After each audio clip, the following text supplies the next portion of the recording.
Okay, I'm going to dive straight in. Can we move to the next slide, please? Or do I do it? Yeah.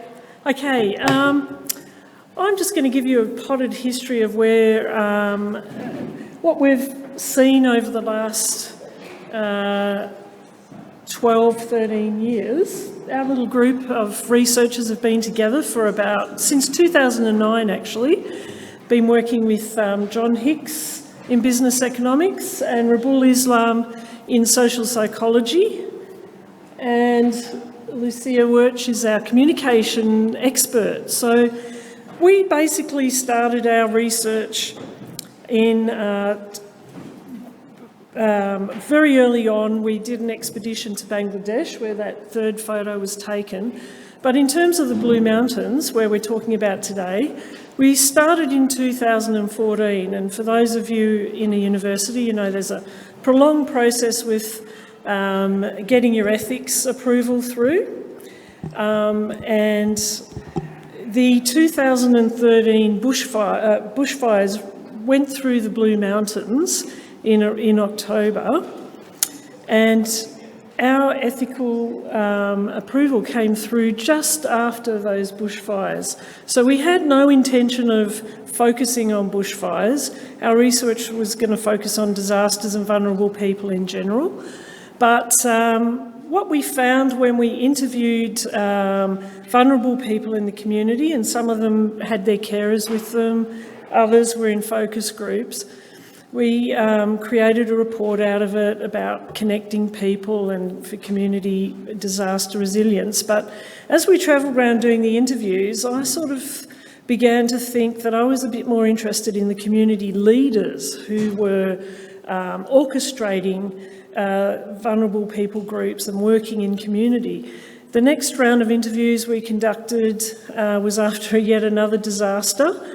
And those community leaders were getting quite used to the ropes, so to speak. They'd educated themselves on emergency management and they knew the pitfalls in the system.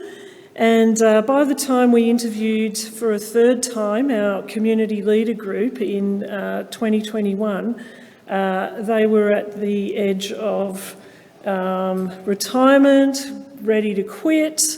They'd had enough of being unsupported by government, and we started to think about disaster fatigue on a community level. And so just to explain, our original focus had been on individuals. I suppose for entertainment I should switch a slide, but the middle one, yep. Let's go through that one. We'd focused on individuals and building their resilience in the face of a fire, a flood or a storm event. But as time progressed, we began to realise that it was actually groups of people, community groups, that were the motivating powerhouses of resilience. And originally we'd looked at households, and we could tell you how many households in the Blue Mountains had a fire preparedness plan, how many had attended an event and were skilled up, knew what to do in a fire.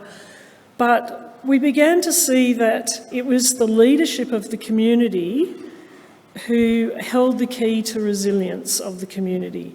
The leadership were the organising principle, and we got asked to define a community leader. How do we define it, especially when we submit articles to journals? Well, what is a community leader? And we define community leader very, very broadly as someone who manages 5 or more people.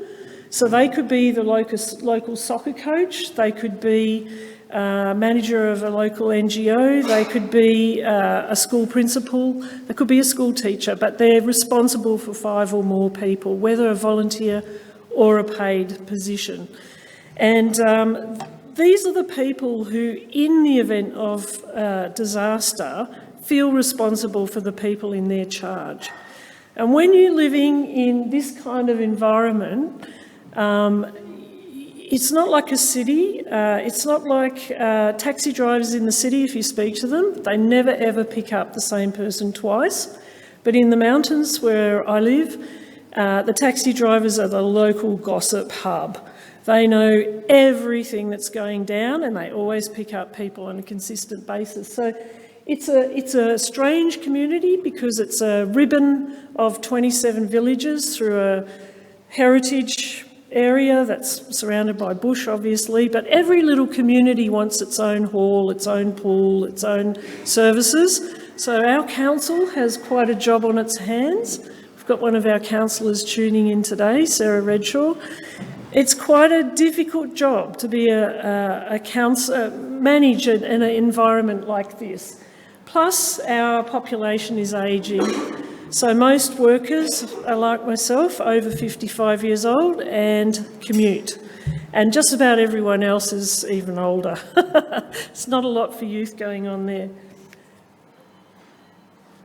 What I really wanted to focus on is this pictorial diagram of the disasters, very similar to what Jean was showing us. When we started our research with the community, there was drought and we were hankering for rain. The fires came, which were bad enough for us because we did lose villages, we lost houses, and remember, for us it was coming on the back of the fires in 2013, so there was some local knowledge.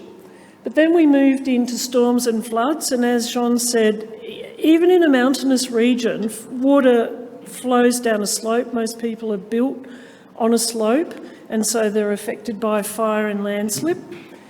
And then we moved into the COVID lockdown and the whole COVID period in between a little flooding event. But then when we conducted the research interviews, you can see there that little gold bit. We were talking to our community leaders. Some had already retired, and we were talking to their replacements, and we had a few others that we hadn't met before from wilderness groups and, you know, the RSL, the local council, that sort of thing. All of them said without any hesitation they were done. They were tired, they were over it. They had done their dash, they were ready to quit, but they felt they couldn't because they felt a keen sense of responsibility for their community and a keen commitment to seeing through the recovery period. And all of them said, I don't know what I'd do, I think I'd just have to leave the area if another disaster struck. And then heartbreakingly, you can see that there were 3 more disaster events. They were severe flooding events. And what we've done with this chart is we've taken these events from the state government disaster list, because when assistance is given to residents or organisations in a disaster-affected region, a disaster ID is given to their disaster. And it's easy to see where it starts, unless it's a drought, but it's much harder to gauge when it finishes, especially for storm events, and so that's why we have tapered the colour, because it's hard to tell when it finishes. But most of those community leaders are still in place now, 3 disasters after they said they were ready to quit. And we have to start thinking about how to resource communities in the face of cascading disasters. So I'm just going to change that for a bit of back. That's a landslip at Mount Victoria that stopped the trains and the road, but they fixed it in remarkable time, I think. They did a fantastic job finishing it. But I think we have to start thinking in terms of there isn't a beginning and an end to a disaster, and we've now recovered. As Jean said, we bounce back to a new normal. That's kind of in our vocabulary now, but we're not able to respond with the same resourcefulness when we're leaping into the next disaster before we've recovered from the previous one. And by recovered, I mean our resources, physical resources, so finances, buildings, bridges, roads not yet reconstructed, and people are not yet recovered from the severity of the event. So we have a situation which the disaster community is up for grabs at the moment in terms of defining complex, compound and cascading disasters. We've decided to swing with cascading because it has the sense of one disaster after another, which has an escalating effect. So normally you'd be able to deal with one of those events on its own. It'd be tough, but you'd get over it. But if you're resource depleted and the next event occurs, then you're in a very difficult situation. So, because our researchers are situated in, we're situated in this research group, the Resilient Work and Organisation Group, but we are mainly focusing on disaster recovery and resilience. And because we come from psychology, disaster management and business economics, we sort of have a broad pool of skills. And this is our results in terms of the defeatism, deterioration and lack of planning, and the general effects of cascading disasters. So I guess 2 minutes? Yeah, thanks. So look, I won't labour the point because I think most of us understood from what Jean was saying that disaster anxiety and volunteer drop-off is a pretty significant issue to face.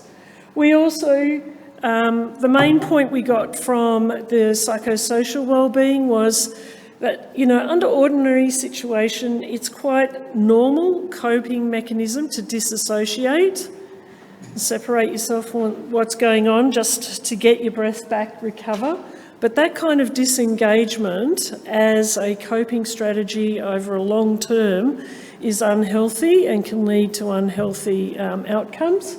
So that was something to watch out for. And then the economic and business social capital realm is where we've ended up, because we've moved from looking at individuals and households, looking at community leaders and organisations, and our attention is now focusing on businesses because the undercurrent of recovery depends upon local businesses. They employ people, they provide resources and space, and they have the skills to help each other. And I guess the next stage, Renee Hanville will talk later about connecting businesses and networking businesses so that they work better together in times of peace and in times of recovery. So that was a very quick